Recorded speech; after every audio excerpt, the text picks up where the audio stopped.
and welcome to Mind That Childminder, a podcast that's meant for well-us childminders. I'm your host and colleague Charlotte, and today I'm hoping to bring some music to your ears by talking about musical development with young children.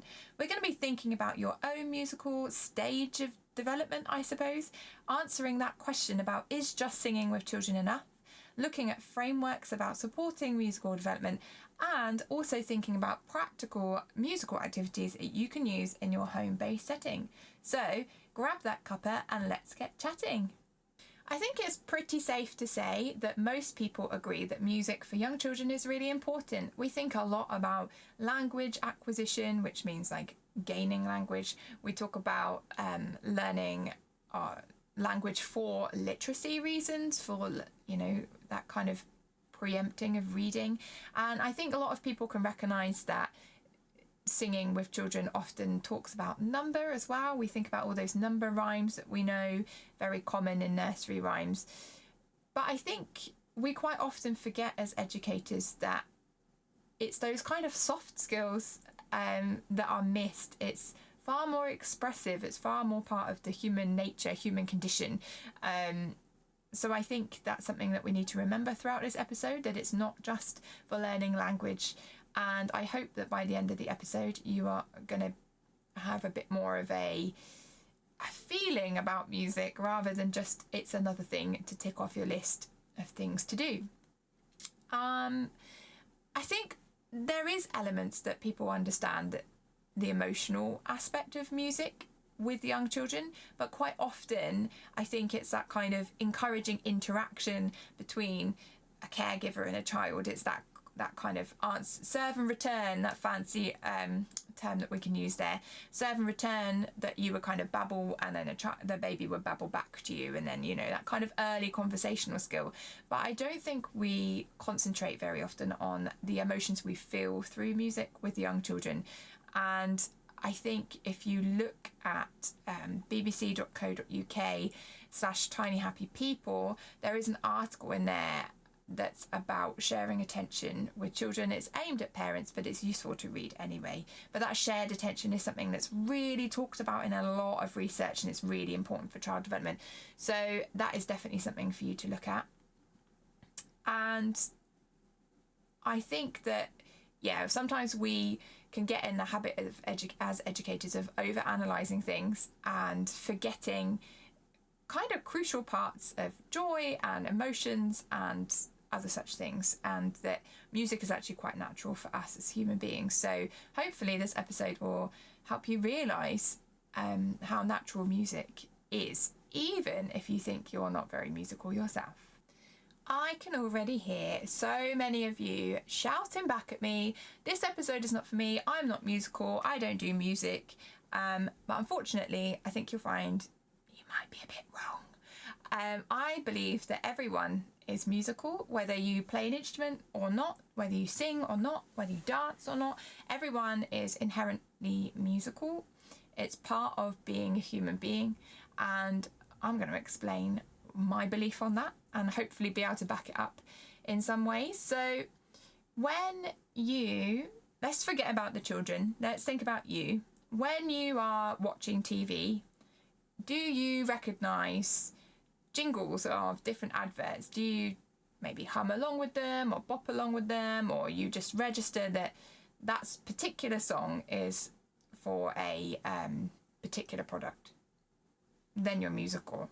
Do you use your voice in different tones? Are you quite expressive with your voice, or are you very monotone like this and you're not very interesting to listen to? And I'm really hoping that's not you, because that would make reading stories for the children very difficult and engaging people. You know, our voices naturally have a bit more of a sing-song around them, and it makes listening to you interesting, and it makes just communicating more interesting. It helps you to get your point across. So that's another example of you being a musical person. Maybe you're someone who really needs music to help you in the gym, or to get you powering through any household chores. I'm certainly one of those people that needs music for chores, but also podcasts. But that's another way of showing that you're musical. Maybe you bop your head along to something. You might tap your hands on a steering wheel when you're driving. All of these things show that you're a musical person, even if you don't play instruments, even if you can't sing and you say that you can't sing, or you say you're tone deaf. All of these things do not mean that you are not a musical person. And hopefully you can relate to at least some of those kind of experiences that we should all be experiencing in life, and that you recognise that even if you can't play an instrument, you are musical, which should help you relate to the children, that most children are not capable, young children that we work with, are not capable of playing musical instruments proficiently, especially tuned kind of instruments.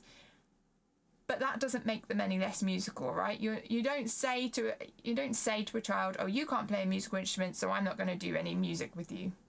That wouldn't make sense, right? So it's the same for us. Just because you don't play an instrument doesn't mean that you are not musical. So we're going to start with the mindset that you are musical no matter how much knowledge you have of music. You might be someone who's listening to this who can play several instruments, or you could be someone who's really shy of any kind of singing. You mime at all the toddler groups, etc., because you're worried about the sound of your voice.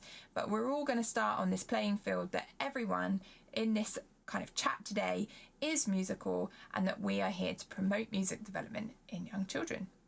I am someone who I could say is quite musical. I can play several instruments. Not by any means at top level professional musician, but I can play a handful of instruments. However, this did not start as a very young child.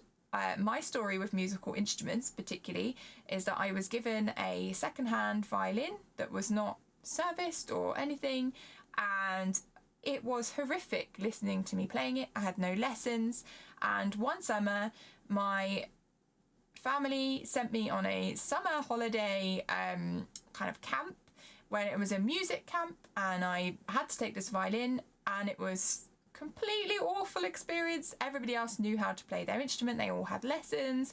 I was completely stood there not even knowing what any kind of note was called, let alone being able to hold the violin properly. But I still came away from that camp kind of knowing how to play in inverted commas, Frere Jacques on the violin. But since then I've never touched the violin again, and I really thought at that point I was bad at music. I could sing in a choir and that was it. However, I knew from very young that I really enjoyed music. At primary school, my favourite part was singing assembly. We had a really cool head teacher who chose not only kind of those traditional kind of songs you would associate with assembly, but also pop songs, and they would split the kind of hall of children up into like call and response, and I just used to love singing assembly so much. So I knew that I was musical, and I was so disappointed when I thought that I just couldn't play any instruments. However, I then as a teenager joined a corps of drums, which is a military kind of band, I suppose, as part of being in the Army Cadets when I was, oh gosh, how old was I? 13, 14 maybe. I joined the music side, and I suddenly discovered that I could play drum, and I suddenly discovered that I could play the flute and maybe a little bit of bugle. I'm not going to blow my own trumpet, but I'm tish. But because I tried a different instrument, I suddenly realised that I understood music, I could play music, I could make music, I could like compose my own stuff because I could just play the instrument. So I'm a big believer in trying a range of instruments. If you've only tried one instrument, or you've only tried singing, then having experience of different instruments, you might find something that actually works for you. But if you're like me, you were given one instrument in primary school and not really any lessons, and then you just lost heart in it all, that can be a really kind of negative experience. And I think for me in my practice, that's something that I really remember and I really focus on in my kind of music activities, that I don't just limit the children to one type of thing, whether that's one type of music or one type of instrument or one type of song. I really try and focus on having a wide range of things because we are not all the same, and interestingly, we don't all hear music in the same way. And that's a thing I learned through dancing. I took dancing as a small child. I don't really remember tap and ballet very much, and I didn't do it for very long. I do remember my first dance show, and it was pretty much just running across the stage because I was so small.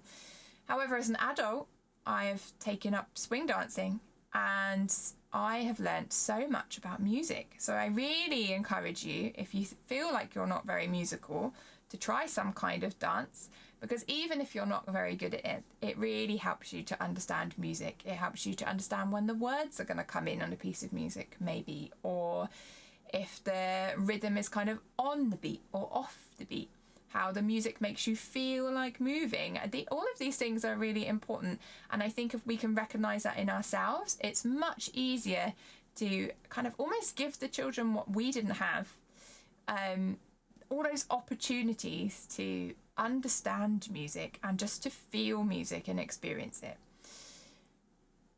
All that being said, I think that the first place we should look at for anything to do with music in our settings is kind of the bare minimum, right? If you are really musical already, you're probably already going to be doing so much. You're going to be playing instruments for the children, and you're going to be like explaining fancy words to children. But for everybody else, we kind of want the bare minimum. We're all on survival mode right now. We want that bare minimum. What is the least I can do to know that I'm doing a good job? And then I can expand on that. So I looked at the early years foundation stage, which you can find on the government website. And there is a bit about music in there. There's not loads. And it's kind of talks about kind of regular opportunities about the arts. So it's not even just about music. It's, you know, dancing and painting and Play-Doh and all the rest of it. And it says using a range of media and materials. So that to me already makes me think more of craft than it does music. And it says things about the quality and variety of what children see and hear and participate in, and that helps them develop different things. So it's what I'm saying. It's that kind of like, if we can provide a wide range of things, it helps them develop more widely. And the EYFS also talks about frequency and repetition, and kind of helping them to appreciate what they're listening to. So that's not very specific. It's not particularly helpful, especially for people who don't really do music. Looking at the early learning goals in being imaginative and expressive, all it says in there is singing a range of well-known nursery rhymes and songs, performing songs and poems and stories, and when appropriate, try to move in time with music. I don't know when it's not appropriate to move in time with music. Just throwing that out there. If you hear music, it's almost always appropriate. I can't think of an instance when it's not appropriate to move in time with music.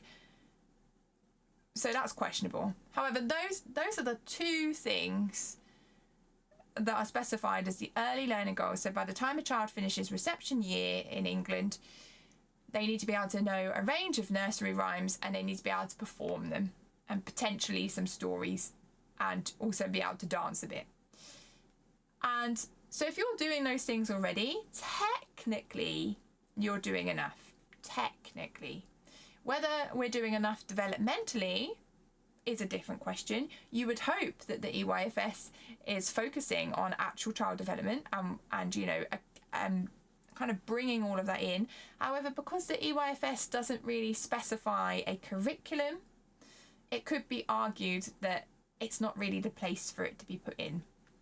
So I think we're going to explore this in a bit more detail.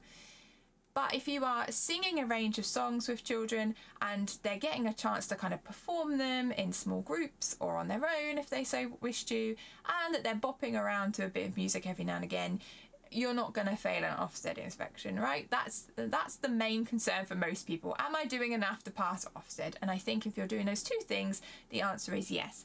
But I do believe if we look at the research a bit more about music development, there could be a few more things that we could be adding in there as a minimum. But in order to meet kind of outcomes, statutory outcomes, you're probably doing enough if you do those two things.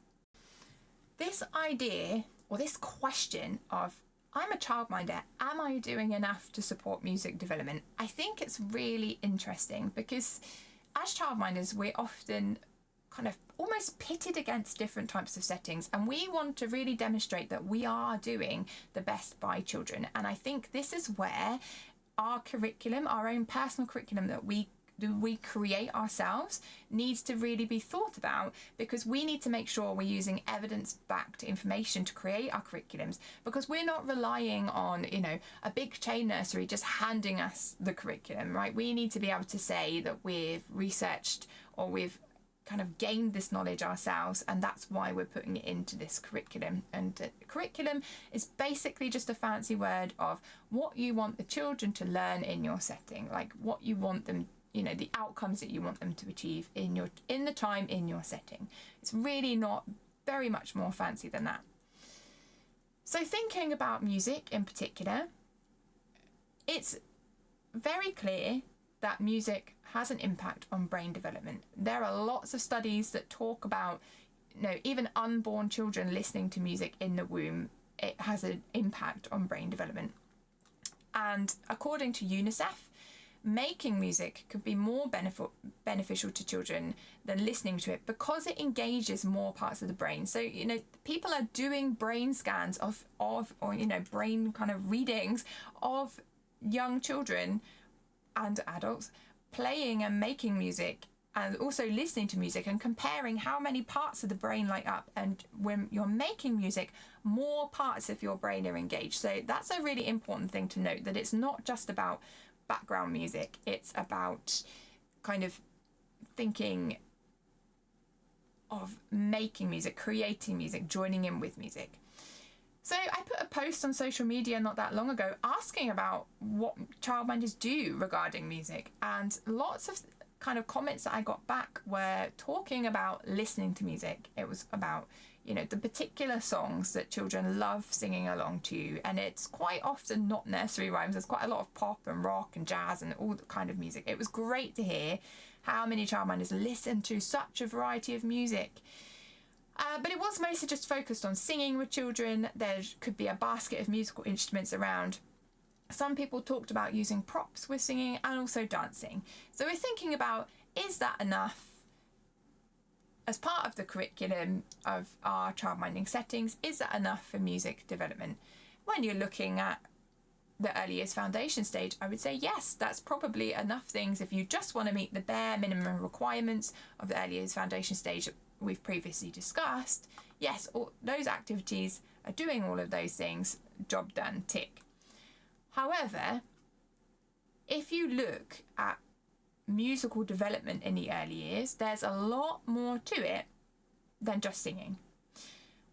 So I looked at a couple of different frameworks, and I've looked at some research relating to kind of music development in particular. And it's interesting because what we mostly think about is language acquisition, but there are plenty of other types of kind of, I can't think of a word.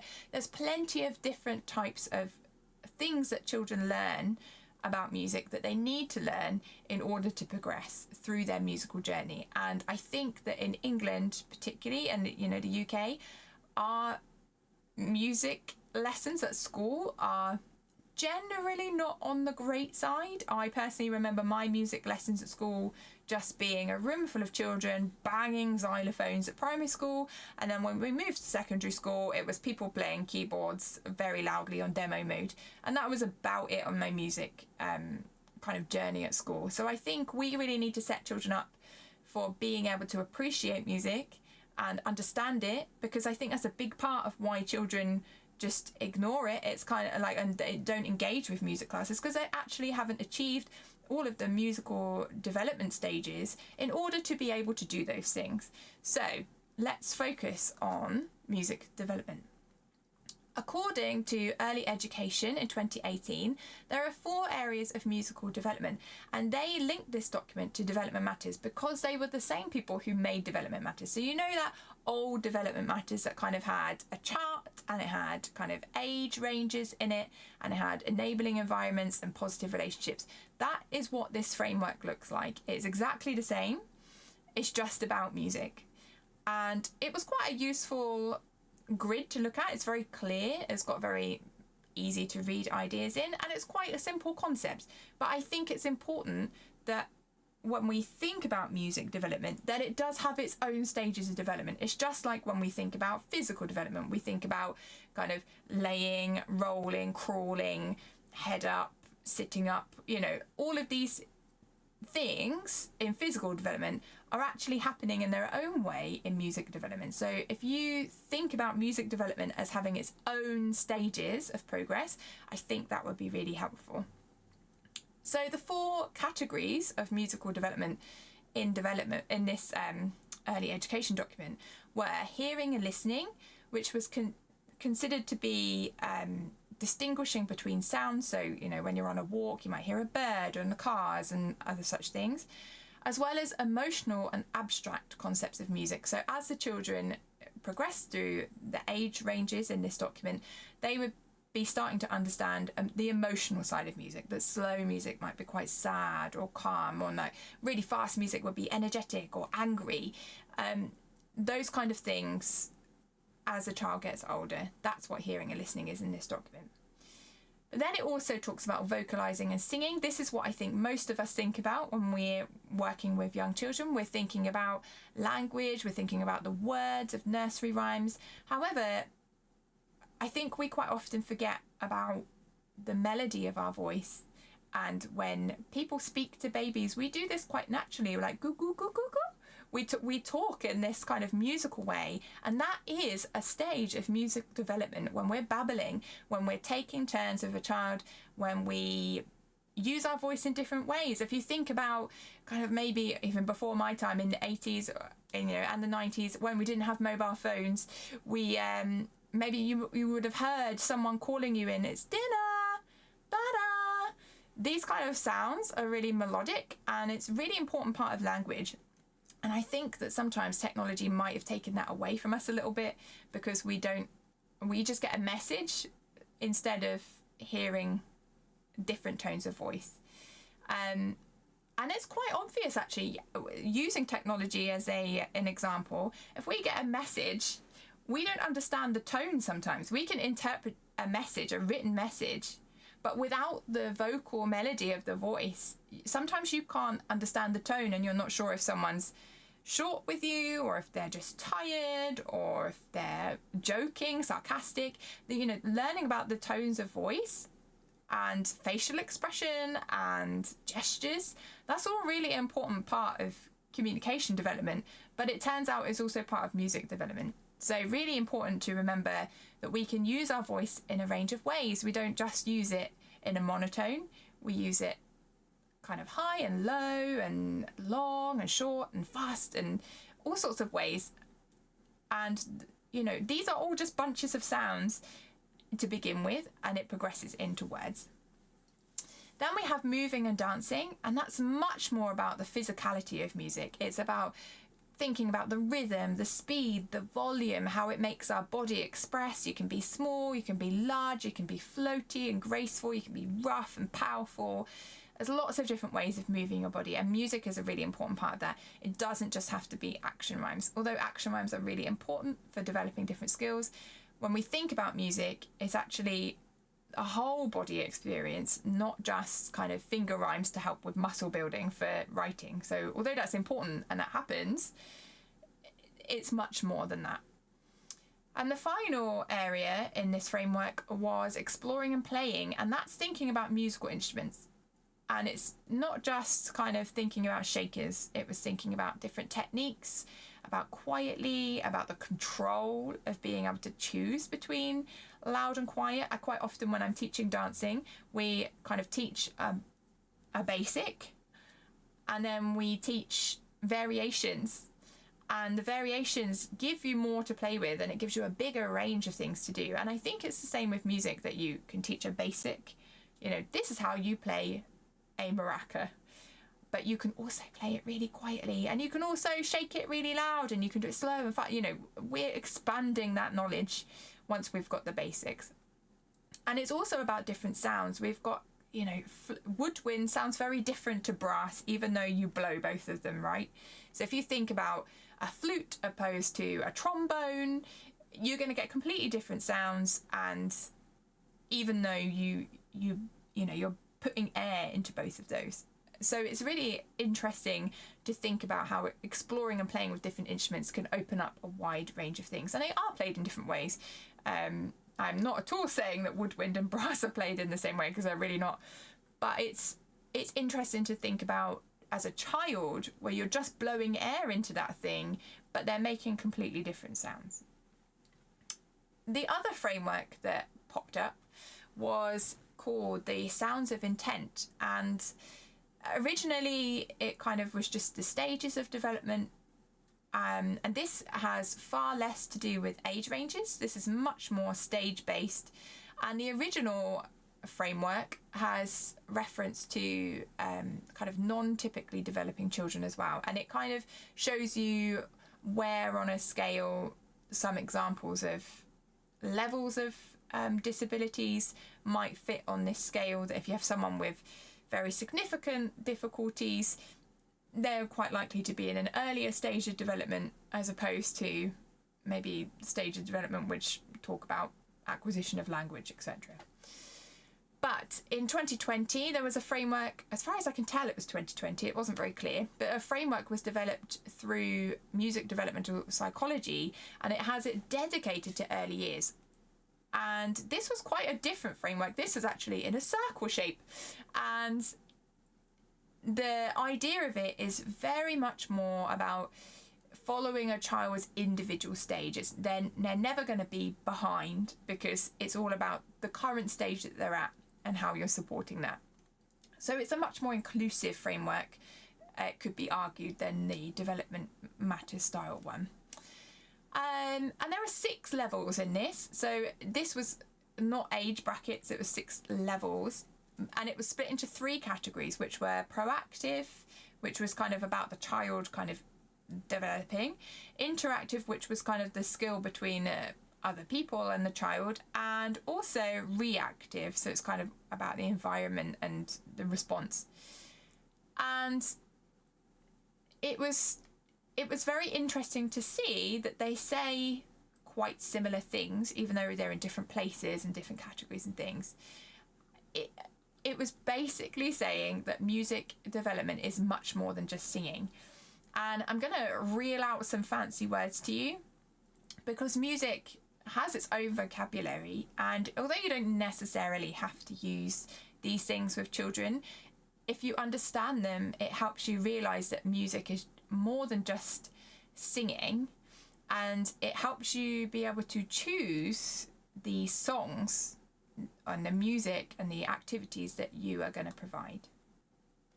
Thinking about fancy words that aren't actually that fancy relating to music. They're probably things that you already notice, you just might not know the word for it. And I'm a big believer in that if you understand the things, or even just know about them, you're more likely to think about them in your everyday life, in your everyday practice. So you could be thinking about tempo. Tempo is just the speed. Is it a fast tempo, a slow tempo, medium tempo? There are 3 things you can think about. Even with nursery rhymes that you already sing. You could sing them at a high tempo, which is really, really fast, or you could sing them at a low tempo, which is really slow. That's already expanding Twinkle, Twinkle, Little Star, right? You've also got a volume. How loud, how quiet. You've got, let's think about it, rhythm. That's just the beat. Is it kind of like a funky beat? Is it a smooth beat? Is it like a rock and punchy beat? There's lots of different ways of exploring rhythm. You could be exploring rhythm just by listening to it, but also including movement and instruments. There's lots of ways of including rhythm. And we all like different rhythms. we all kind of get different things out of different rhythms. Some people really don't like funky rhythms, and some people do, and that's fine. But if you're never exposed to different rhythms, you're never going to know, right? So that's a good thing to think about. We also have kind of patterns and sequences. So in music, you might be thinking about repeats.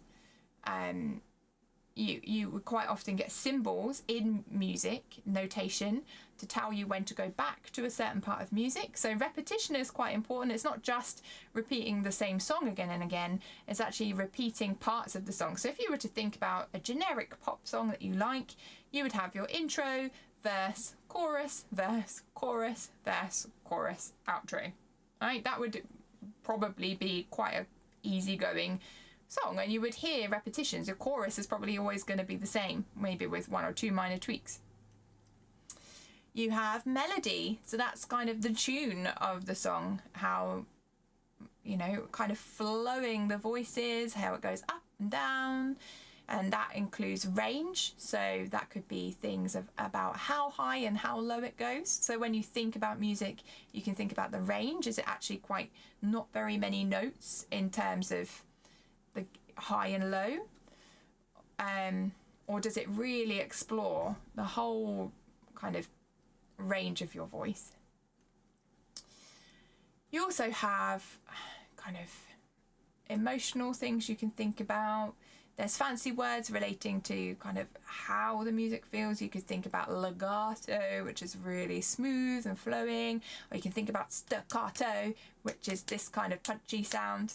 You would play much more punchy. So there are some words that you might hear in relation to music when musicians are talking about music, and they're really simple concepts that we probably use every day. You just might not know what they were called, or might just might not think that these things apply to small children or even to you, but they do, because they're used all the time in the music that you hear.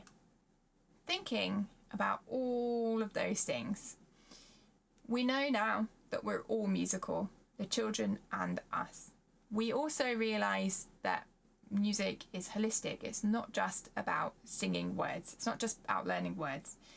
It's a lot more than that, and emotionally it's a lot more than that. And we know emotionally, even if you don't recognise it initially, you know, when you're sad, you might listen to really sad songs and it seems counterproductive that it makes you happy, but it does. And it's that kind of empathy. It's an emotional connection, right? So we all do it, even if you don't really like music very much. We're still melodic in the way we talk. In our everyday life, music happens. Whether there's sound effects that we like, or, you know, you might think about people who repeat sounds. I'm very much like this, and children quite often will do it. It's got a good word, wasn't it? Echolalia. One of those words. You can go and research that yourself, where you copy sounds and words and phrases and things, and it's quite a normal part of development. But also children with additional needs or neurodiversity might also use that. So hopefully you can see now that music is all encompassing. It's not just about learning a language. So if you're not very musical, that might all feel a bit intimidating, and I don't want it to be. I want this to be something that you can confidently say, you know, yes, I meet the minimum requirements of the EYFS early learning goals, but I also do all of this because children need to be able to listen and be attentive, because children can have an emotional connection to music and be able to express themselves, because children need to be able to understand the whole range of their voice and how their body moves and how to express through action. You know, you can now say you understand all of these things. How much you understand it is kind of on you, but you understand that music is more than just language acquisition. And so when you do music activities in your setting, you can confidently say you want children to be able to achieve these things or be able to be exposed to these things, and here is the reason why. And that is what gives you the confidence in moments like Ofsted inspections or Childminder agency inspections, because you're saying what you do and why you do it and why it's important for the children to learn that with you through your curriculum, right? That's what gives you the confidence to do that. So I'm going to list some activities now for you that you can use in your setting. You might already be using all of them. Fabulous. And if you are using all of them, brag about it. Say on your social media or your website, or tell parents when they come to your setting, you know, and they ask, well, what do? You can talk about how you use music development to help their child's overall development, right? And that you understand music development has its own set of stages.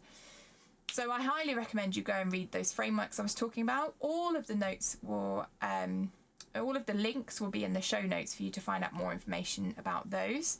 But here are some activities that you can use in your childminding setting, whether you're working on domestic premises or working in your own home, or whether you're working outside of your home.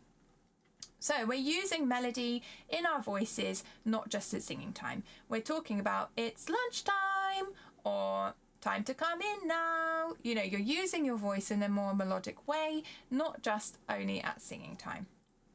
We can tap and clap out our names during kind of book time or quiet time, or, you know, that general kind of group time. You know, we're talking about syllables there. Charlotte, mind that childminder. We're talking about that kind of thing, right? That simple thing. We explore different kinds of music styles, and I know so many childminders are doing such a great job on this. I heard so many stories about people listening to jazz and rock and classical and pop and reggae, and there were so many things being said on the Facebook post that I put out about that, and I'm really grateful for you sharing that with me. It brought me so much joy to know that our musical tastes are almost being passed down to children, but also we're exploring that. And quite often the childminders are saying that children get the choice to choose what music they're listening to, which is really such a luxury. I've definitely worked in nurseries before where there was certain music that we were allowed to play, and that was it. So yeah, really great stuff going on out there. And if you are someone who only has kind of the radio on in the background, it's really worth thinking about if there's different kinds of music you might want to explore. Even if it's just for you, thinking about like music that you actually love. Because if you think about your childhood, were there pieces of music that you related to special people?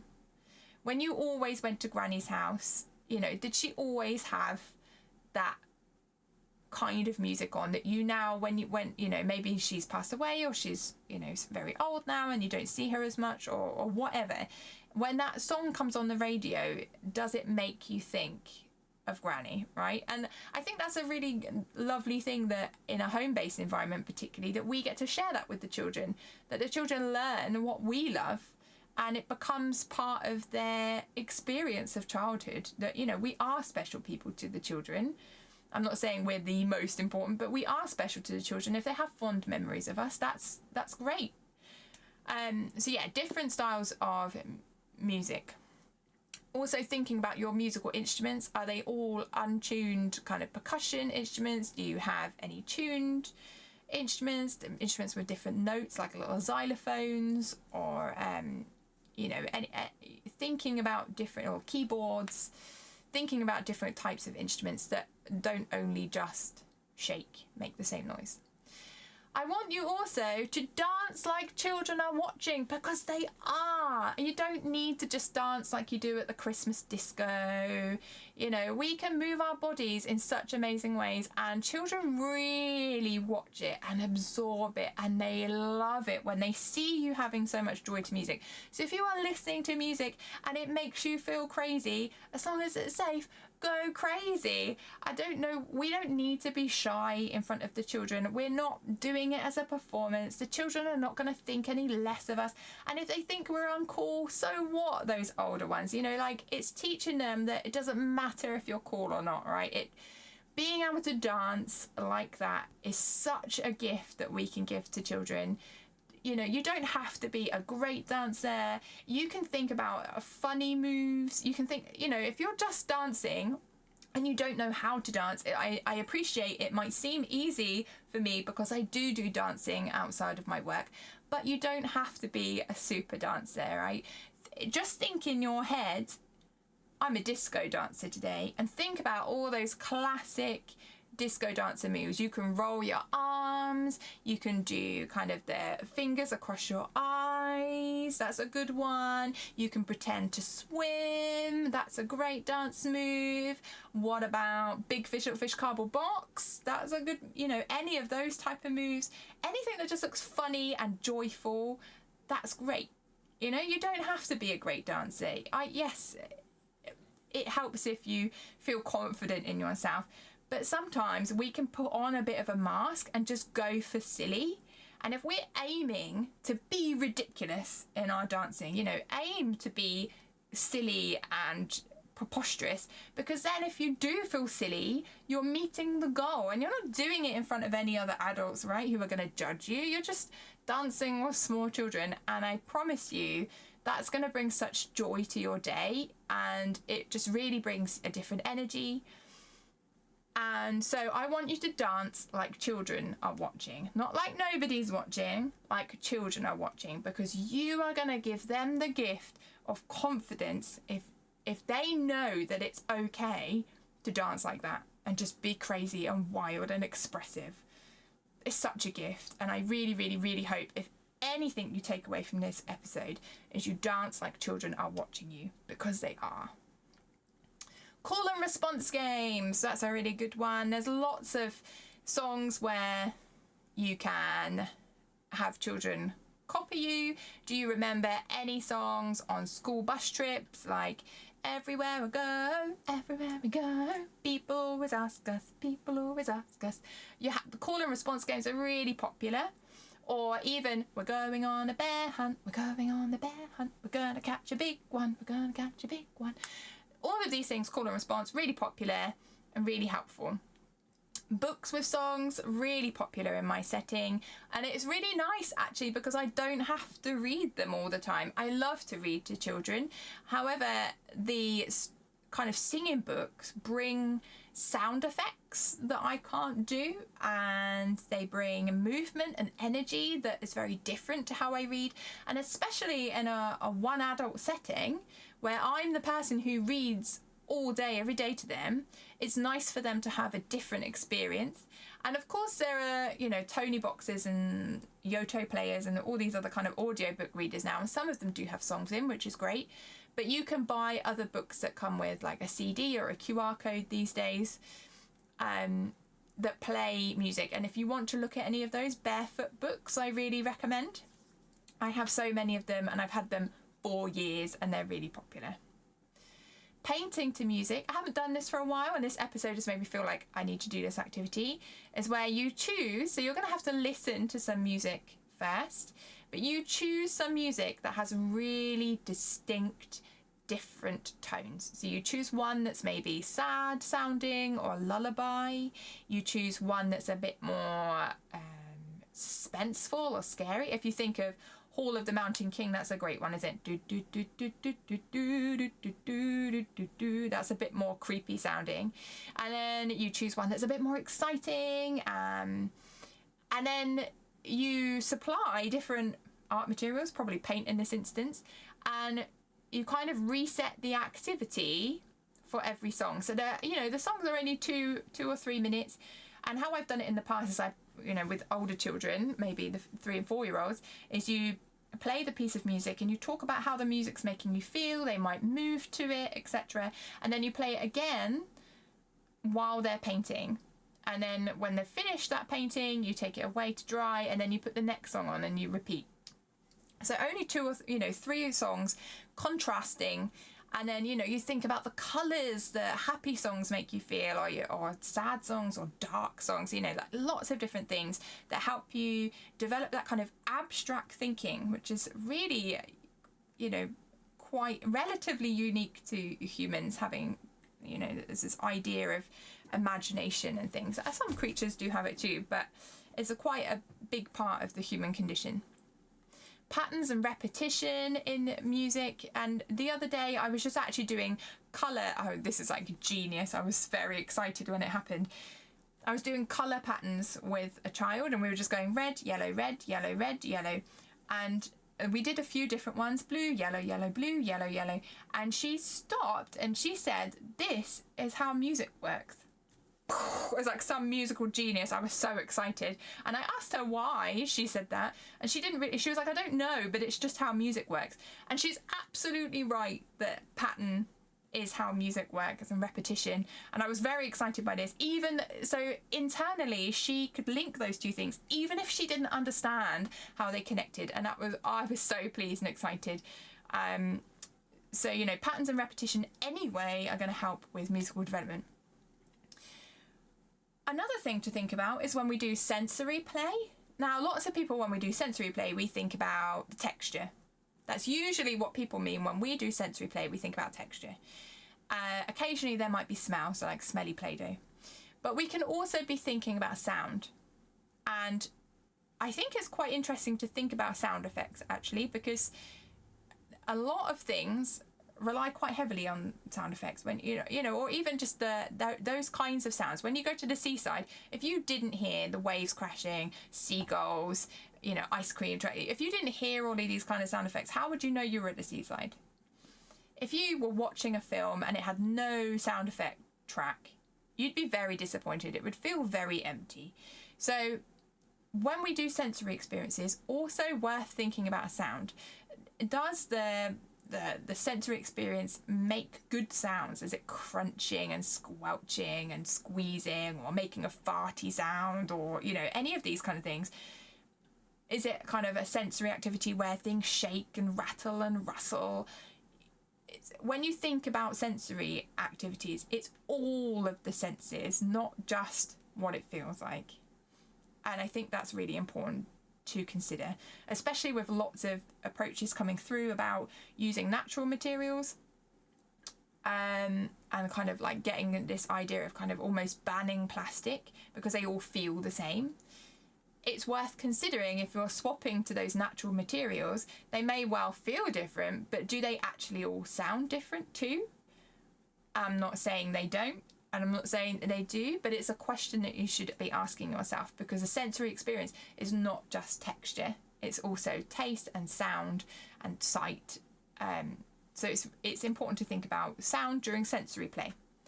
Allowing children to share music from home with you. I have a child who absolutely loves ABBA. You know, it's important that she gets to be able to sing Dancing Queen regularly. But also, it's not even just about, you know, different pop songs that they listen to. You know, culturally, there's going to be a lot of different tastes of music that children are listening to in their home. They might not listen to whatever radio station you listen to in their car. They might listen to a completely different genre of music. So it's worth paying attention to what music they listen to at home. I'm going to skip that one. I'm going to come back to the next point. Using puppets and singing props. This is really popular already in childminding. I'm not reinventing the wheel here. It's just thinking now about all those things that you've learned or reminded yourself of in this episode, that using puppets helps with the engagement. You can use different voices with puppets and make them have a different voice. Singing props helps bring abstract ideas into reality, such as like counting songs and things. It makes it much easier to be able to count currant buns in a baker shop if you've got some currant buns or some pebbles that represent currant buns. Things that change our voices. Again, it's kind of similar to sensory play, using tubes to talk through so our voice sounds different. Going to echoey places. As childminders, we can go out and explore what happens to our voices in real lives, and that's such a strength. We can go to where I used to live. There were kind of underground passageways under bridges and stuff, and your voice would really echo, and it was so fun and cool. You can go, you know, to swimming pools, maybe soft play, and you know, think about how echoey your voice might be. Lots of different ways of exploring the environment.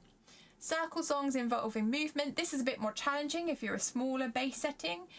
Things like Ring a Ring of Roses. See the Little Sandy Girl / Boy is a really nice one. Anything of these circle songs that also involve large movement are quite nice. It combines two of the things we were thinking about. You can also visit community music opportunities. There might be, at Christmas, the local church might have some kind of carol services happening.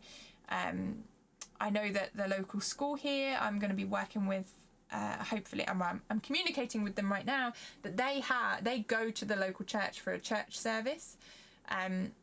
So I'm asking if I can tag along with my childminder children for that, to see if, to be exposed to that. But there might be other places of worship near you that also have kind of welcome children. And for the music, there's toddler groups, there's, sing and sign sessions using sign language as well. That would be great.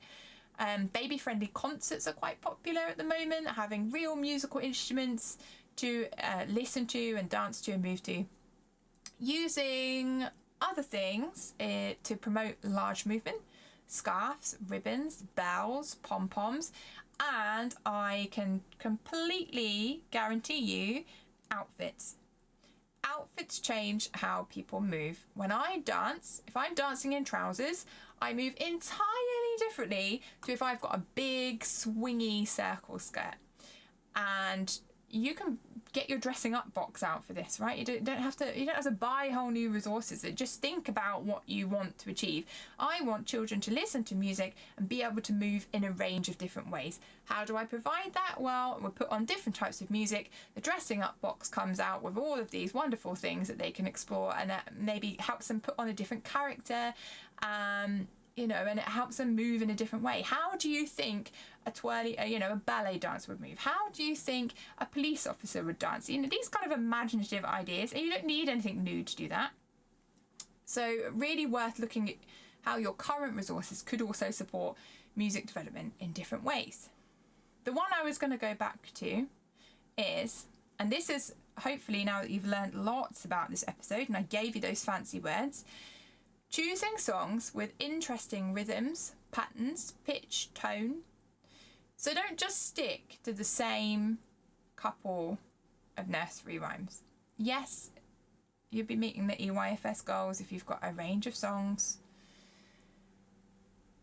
But if you think about some of the more traditional rhymes that are maybe getting a bit lost, think about how much of a voice is being used. You go, ba ba ba ba ba ba ba da da da da da da da ba ba. That uses a lot of voice. There's almost a whole scale there, going up and down, all in one go.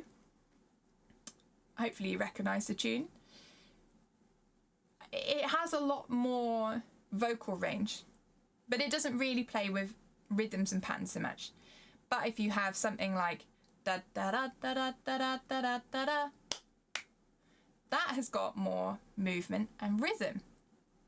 You've also got songs which have got a tapping element to them.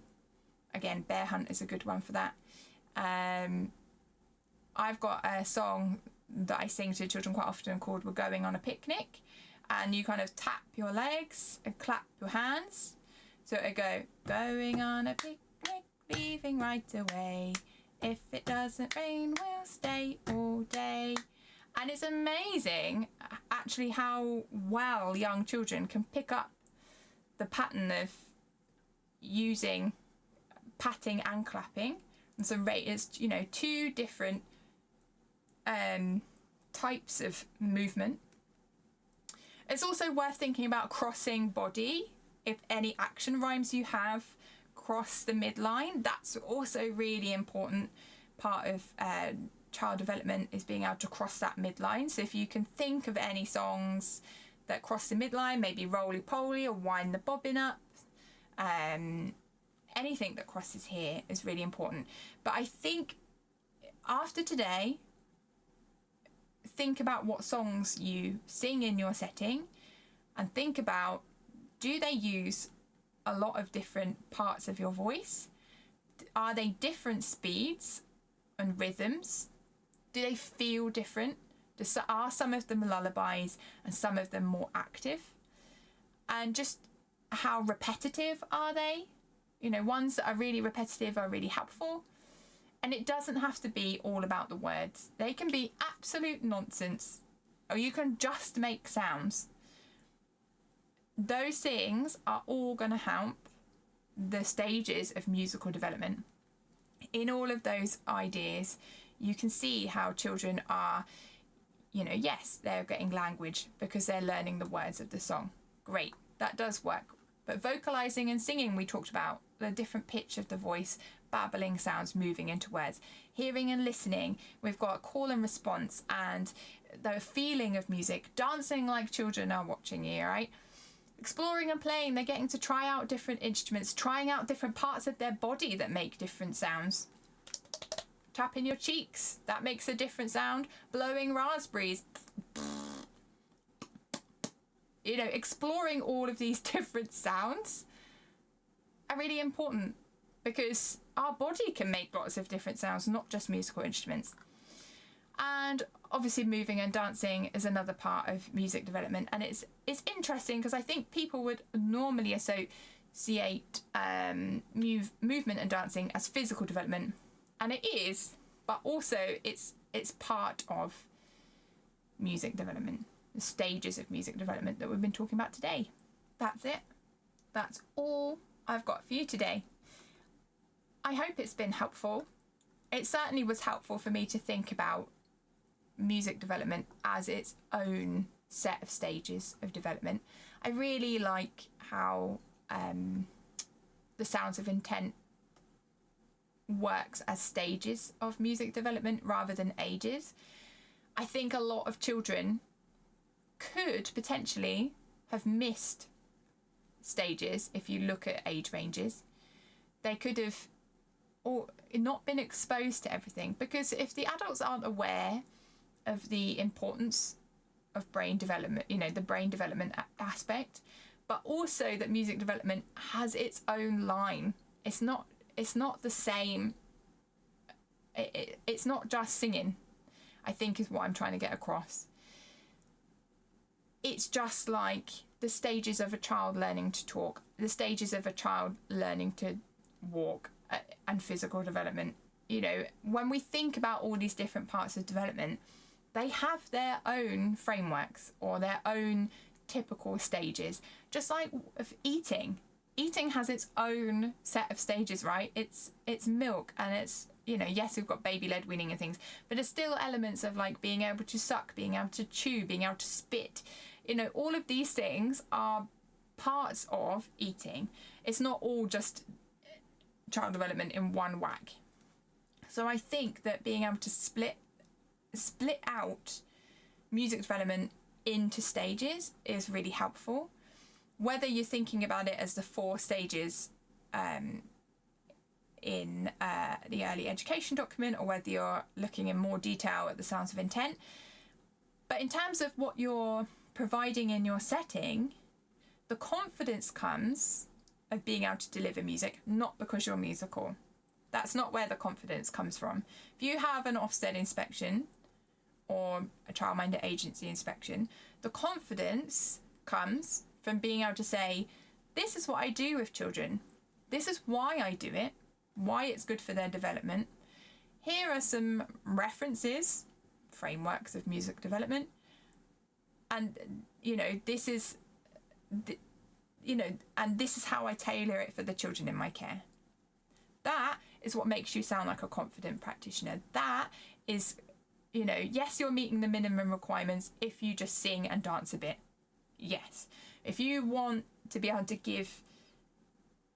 either give Ofsted or your inspection a reason to give you higher grades, or whether you want to give children a more holistic, well-grounded experience,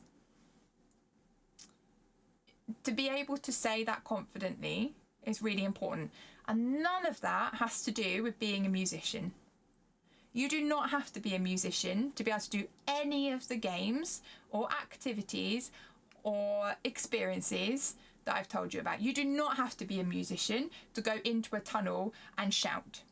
You do not have to be a musician to get some pots and pans out of your cupboard and bang them and talk about which one is high and which one is low. Can we do that quietly? Can we do that loud? Can we do that fast? Can we slow? You don't need to be able to play piano for that. You don't need to be a part of an orchestra to be able to paint to music or dance, you know, like, but you can now be confident in saying, I have, providing these activities to support a child's musical development, which has its own stages of development, in these ways, because it's good for their brain development, it's good for their preparation for school, because they're going to be able to understand music, and it's everything, relating to emotional connection to music, etc. Their interest in music before they go to school. It's going to help with school readiness. They're going to be able to learn about music when they get there. That's where the confidence comes from. And I hope that this episode, whether you're a musician or not, shows you that music development has its own course. You can tailor it to each child. If you look after a child with additional needs, they don't need to be thinking about language. If you have a child with additional needs who's non-verbal, they don't need to be able to verbalise to join in with music. We've shown that. And you can now tell people how you're helping the child at the particular stage of music development that they're in. So I really highly suggest that you go and look, especially at Sounds of Intent. It's a really comprehensive, they've got a simple version, they've got a comprehensive version. But I really, really, really like that they do it through stages rather than ages. Because I think that a lot of children potentially might not be at the typical age bracket because people haven't been delivering music as a kind of focus on it having its own separate kind of progression. If you are just doing singing and dancing, yes, you are doing enough. However, I hope that from this episode you can see that maybe the EYFS itself isn't quite doing enough to cover all of these different aspects of music development. And because it's not in the EYFS, there are going to be a lot of children who are not getting any more than singing a few nursery rhymes. And I think that would be quite tragic. So, homework for you, not that it's really homework. Think about a couple of things from the activities. Do go and look at that Sounds of Intent if you can.